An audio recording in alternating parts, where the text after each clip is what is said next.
میں جماعت لے کر دارالعلوم دیوبند گیا۔ عرب حضرات کی جماعت تھی میرے ساتھ۔ مفتی محمود الحسن گنگوہی رحمۃ اللہ علیہ حیات تھے، صدر مفتی۔ ہمارے حلقے میں آئے، عربوں سے ملاقاتیں کی، پھر بات شروع کی۔ پہلی بات یہی کی جو میں کہہ رہا ہوں، الدین کلہ ادب، یہاں سے بات شروع ہوئی۔ مفتی صاحب نے دین سارا کا سارا ادب کرنے کا نام ہے۔ ہمارے دین میں بے ادبی کی کوئی جگہ ہی نہیں ہے۔ وضو استنجے کے بھی آداب ہیں، وضو استنجے کے بھی آداب ہیں ہمارے یہاں۔ اللہ کا ادب، اس کے رسول کا ادب، اس کی کتاب کا ادب، مجلس کا ادب، مسجد کا ادب۔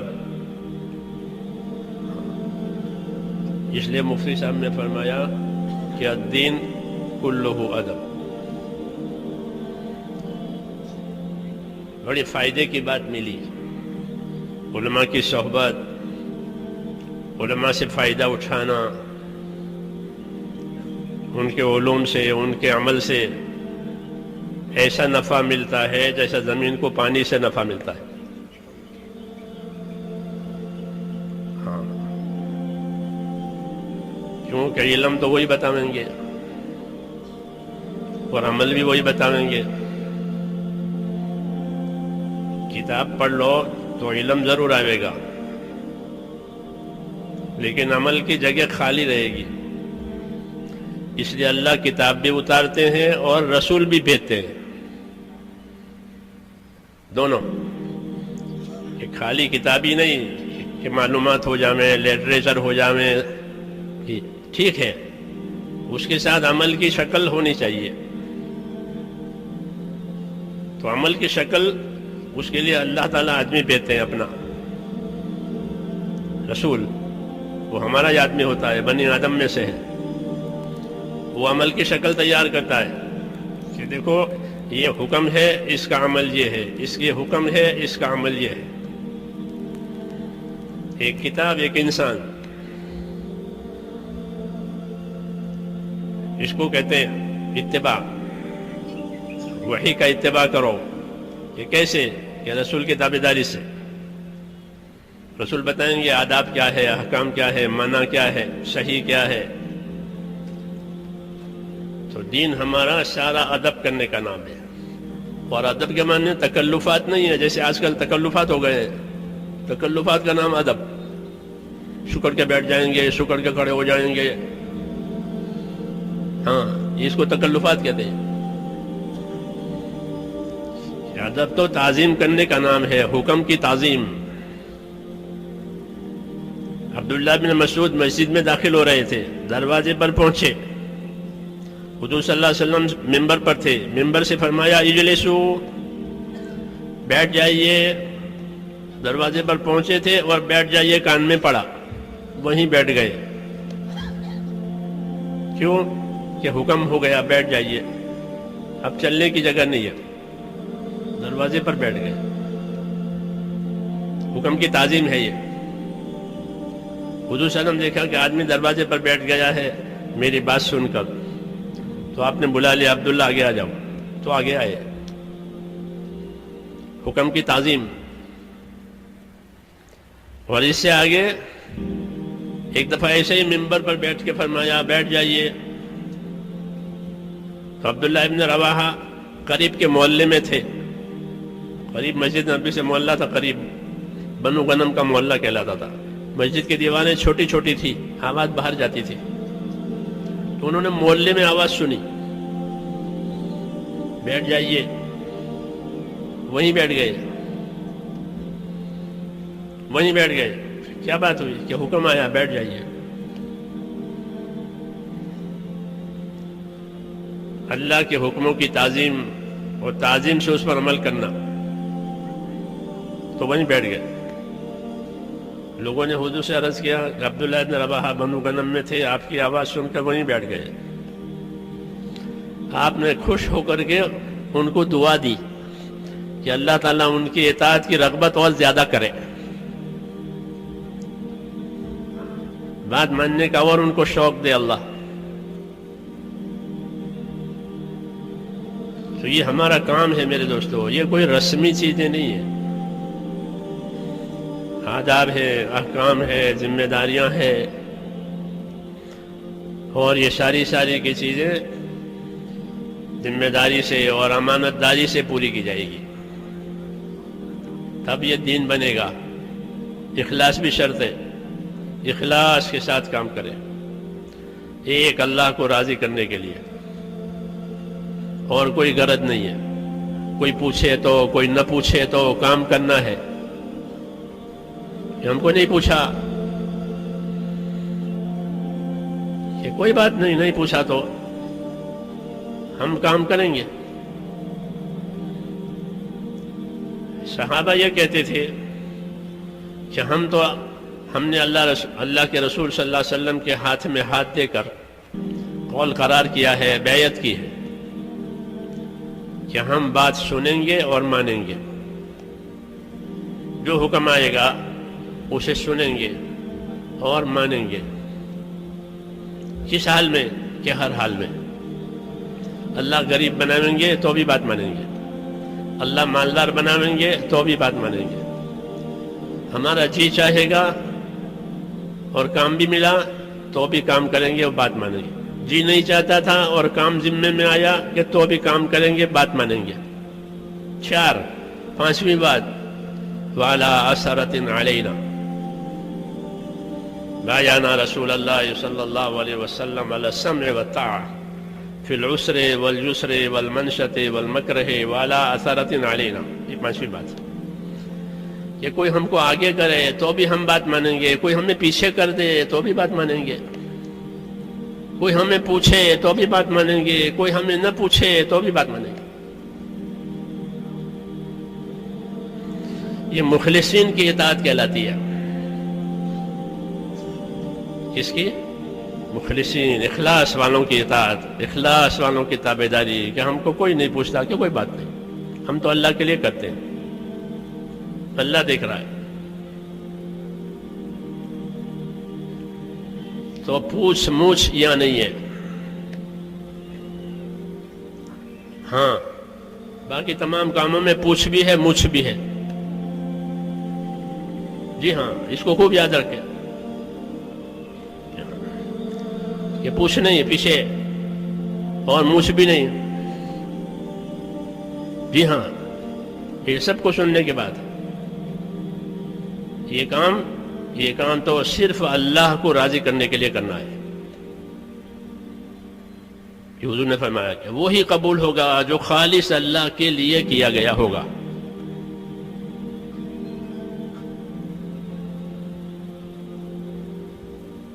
اس لیے صحابہ نے کہا کہ ان 5 صورتوں میں ہم بات مان کر کے رہیں گے. بس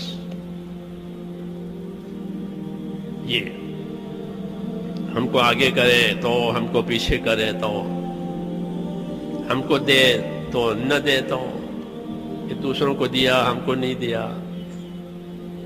پھر کوئی بات نہیں. کیوں کہ ہم تو کام کریں گے. حضور نے انصار سے فرمایا کہ ایک دور آئے گا کہ لوگ تمہیں پیچھے کریں گے. انصار لوگوں کو آگے کرتے تھے، اپنی حاجت پوری نہیں کرتے تھے، لوگوں کی حاجت پوری کرتے تھے. اپنی راحت چھوڑ دیتے تھے، لوگوں کی راحت دیتے تھے. وَيُؤْثِرُونَ عَلَىٰ أَنفُسِهِمْ. لیکن فرمایا تمہارے پر ایک دور ایسا آئے گا کہ لوگ تمہیں پیچھے کر دیں گے، اپنے آپ کو آگے کریں گے، ان کی راحتوں کو آگے کریں گے، اپنی ضرورتوں کو آگے کریں گے، تمہیں پیچھے کر دیں گے. تو تمہیں کیا کرنا چاہیے؟ فرمایا تمہیں کچھ نہیں کرنا چاہیے، تمہیں صبر کرنا چاہیے. تم صبر کرنا، ایسے دور میں تم صبر کرنا کہ نصرت تم نے کی ہے، ساتھ تم نے دیا ہے، قربانیاں تم نے دی ہے، راستہ تم نے بنایا ہے، سب کو آسرا تم نے دیا ہے، اس کے باوجود لوگ تمہیں پیچھے کریں گے. ایسا دور آئے گا. یہ ہم کام کرنے والوں کی بات ہے.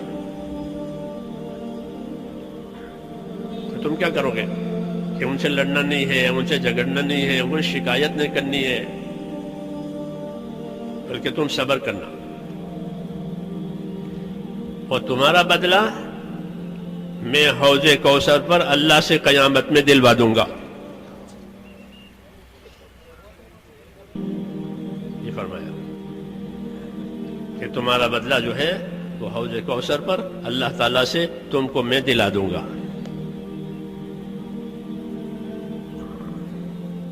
یہ ہدایتیں ہیں، بہت وزنی ہدایت ہے یہ، ہر کام کرنے والے کے لیے، ہر پرانے کے لیے، کہ وہ اپنے کام کا کوئی بدلہ نہ مانگے، کوئی اعزاز نہ مانگے، کوئی مقام نہ مانگے. جو کچھ مانگے وہ کس سے مانگے؟ اللہ سے مانگے. یہ اس کے خلوص کی دلیل ہے، یہ اس کے اخلاص کی دلیل ہے، یہ اس کے آخرت کے طلبگار ہونے کی دلیل ہے. یہ آخرت چاہ رہے تھے. یہ بہت وزنی ہدایتیں ہیں حضور صلی اللہ علیہ وسلم کی ہمارے لیے. اس لیے ان ہدایتوں کا اپنے آپ کو پابند کرنا ہے. پھر اتنی خیر ہوگی کہ دشمنوں کے دلوں میں سے دشمنی نکل جائے گی، وہ ہدایت کا نور ان کے دلوں میں آ جائے گا. یہ ہوگا.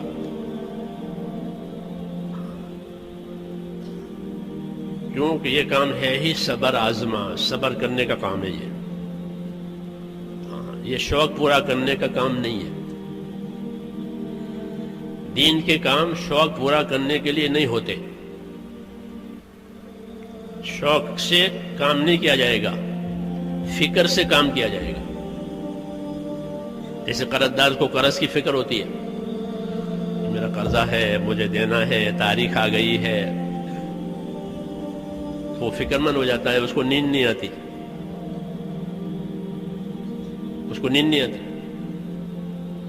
فکر ہے، بوجھ ہے. ایسے ہی دین کے کام کہ اس کا سہم، اس کا بوجھ ہونا چاہیے. یہ شوق پورا کرنے کا کام یا نمائش کا کام نہیں ہے. اسے نمائش کے طور پر نہیں کرنا ہے، اپنے آپ کو نمایاں بنانے کے لیے بھی نہیں کرنا ہے. اگر نمایاں بنو گے تو پھر اللہ کے ہاں کوئی قیمت نہیں ہے. وَمَنْ أُشِيرَ إِلَيْهِ فِي الْأَصَابِعِ فَلَا تَعُدُّهُ شَيْئًا، کہ جس کی طرف انگلیوں سے اشارہ کیا یہ فلاں صاحب ہے، فلاں صاحب ہے، کہ اسے کچھ مت سمجھو، اسے کچھ مت سمجھو. شہرت پائیے، شہرت کا کام نہیں ہے، صلاحیت کا کام ہے. اپنی قابلیت کو دین پر لگانا ہے تاکہ اللہ مقبول بناوے. قابل بہت ہیں، مقبول تھوڑے ہیں.